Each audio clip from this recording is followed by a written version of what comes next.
In this video, CodingBat.com, section Logic-1, and today's question is going to be caught speeding, and we're going to be using Python. So let's start by reading the question for caught speeding. So, you're driving a little too fast, and a police officer stops you. Write code to compute the result, encoding it as an int value.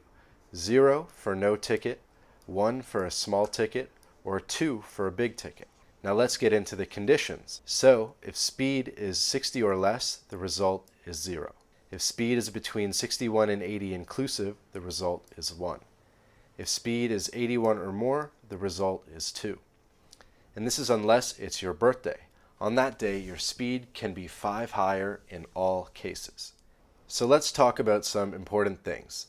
Well, we're always going to be returning either 0, 1, or 2. Those are the only 3 possible outcomes based on the inputs. And all we have to do is basically figure out the code, the if statements, to return either 0 or 1 or 2. We're always returning one of those numbers. We just got to write out the conditions. And the other condition that's a little bit unique is related to the birthday, where your speed can be 5 higher in all cases. And so I'm thinking that this all cases is really important. And because of that, we should handle this situation early on. So let's make our way down to the function itself. And here we have the caught speeding function. And caught speeding takes 2 arguments, speed and isBirthday. So speed is an integer, either 60, 65, something like that. And isBirthday is a Boolean of either true or false. Either it is your birthday or it isn't. And I'm thinking what we want to do is if isBirthday, right? So here we're checking either if it's truthy or falsy. So if it's truthy, if it is your birthday, then what we're going to want to do is speed equals speed minus 5, right? We're going to subtract 5 from whatever speed you pass. And yes, the way I'm writing this, technically if you passed a speed of 0, then we could end up with -5. But let's see how it works. Let's see how it works out. And another thing you can actually do to make this more efficient is just to write speed minus equals 5, right? So I'll reverse that one more time. So speed equals speed minus 5, and we can make that more efficient and just do minus equals, so speed minus equals 5. So now we've handled our isBirthday situation, so let's start looking at speed. And let's start looking here at our first condition that will result in 0, which is if speed is 60 or less. So we'll do if speed is less than or equal to 60, and we're going to return 0 here. So this is pretty straightforward. We're comparing our speed variable, or our speed input rather, to less than or equal to 60. If that's the case, we return 0. Pretty straightforward. So now let's get into our second condition. And that is if the speed is between 61 and 80 inclusive. And inclusive is important here. And if that's the case, then we're going to be returning 1. So we'll do if speed is greater than or equal to 60 and speed is less than or equal to 80. And in that situation, we're going to return 1. And this looks good to me. This if statement should work just fine. So now let's move on to our next condition here, which is if the speed is 81 or more. And in that case, we're going to be returning 2. So we'll do if speed is greater than or equal to 81. Here we're going to return 2. So sweet. So now we have the base of our function written out.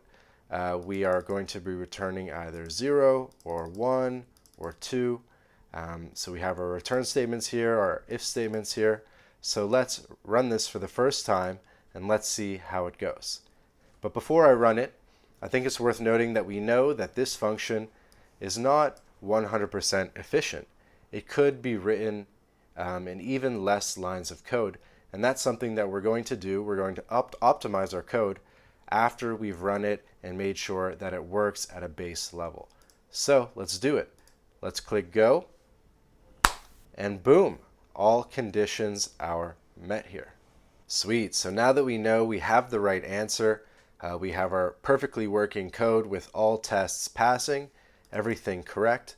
Now that we have that, we can go in and try to make this code a little bit more efficient. And so one of the first things I was thinking was just doing greater than 80. And we can run this again, and that code works perfectly still. The next thing I noticed was actually a bit of a bug where I think there's just no test for it.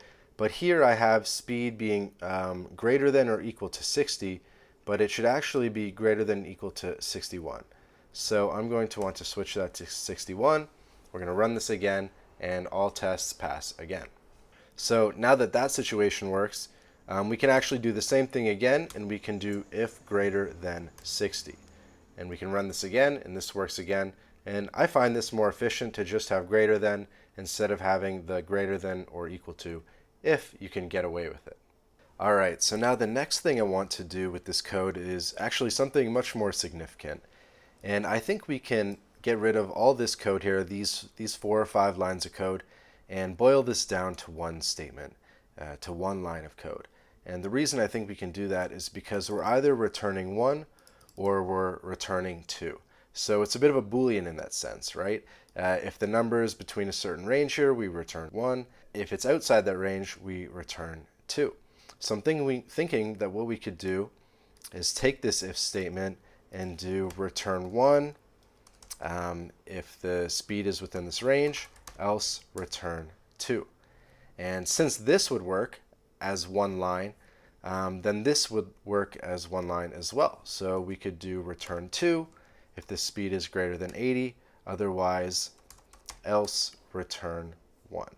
Oops, and this should be else. So we could either do it the first way or the second way. So I'll just put my return statement out here. We can run this and see that our code runs successfully. And of course I can, since everything has been green so far, I'll, click go here with a mistake on purpose to show you it's not just magically working every time. I really am creating a one-liner that is solving the condition that used to be on 4 or 5 lines, and we've shortened that down to one line. And there's a shorter version, of course, here. So we're going to get rid of the longer version, which actually contains more comparison, right? So that would make it slower. So we're going to return that, delete that rather, and this is the statement we're going to use for our return statement. And we can click go and see that that works as expected. Awesome. So that is the caught speeding solution in the Logic-1 section, Python, CodingBat.com. This is caught speeding. Please feel free to share your solutions below if you're watching this on YouTube. And thanks for watching. Caught speeding in only 5 lines of code.